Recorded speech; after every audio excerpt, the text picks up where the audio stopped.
psicologo deve occuparsi della mente, della psiche Affronta soprattutto le tematiche dell'anima della persona. e anche un po' del corpo. Del trattamento di pazienti, però a livello più psicofisico. Del benessere psicologico delle persone. Diagnosticare se una persona è stabile mentalmente. A diversi ambiti, a seconda di quello che si specializza. Mi viene in mente lo psicologo del lavoro Di risorse umane. o di organizzazioni, non solo adulti ma adolescenti, bambini, è presente nelle scuole. Va a coprire tutti gli aspetti che vanno a danneggiare una persona. Può cercare di aiutarla. Si occupano appunto della salute mentale.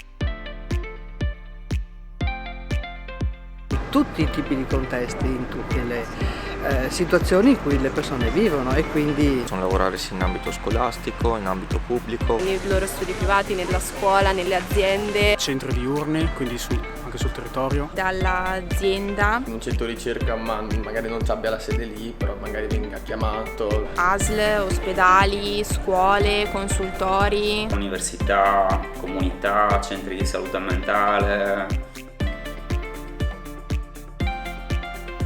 Ma penso più psicologhe. Forse psicologhe. Credo che all'inizio fossero più psicologi maschi. Psicologhe. Secondo me psicologhe. Penso più psicologi. Giusto un numero siamo sia di donne che di uomini. Psicologhe. Io ti direi più psicologhe, però probabilmente sono più psicologi. Psicologhe. Psicologhe decisamente. Penso si stiano abbattendo diversi tabù a riguardo. Si sta evolvendo come opinione che si ha dello psicologo, anche in positivo. Passo. Una volta forse era sottovalutata. Chi andava dallo psicologo era chi non aveva niente da fare, chi aveva tempo da perdere. Sicuramente sta migliorando, personalmente penso che ci sia ancora tanto da fare da questo punto di vista. Rispetto al passato secondo me è molto meglio. Da una parte penso che sia mal riconosciuto sia dagli utenti che potrebbero fruirne, ma anche dal campo medico. Adesso secondo me è molto più socialmente accettato.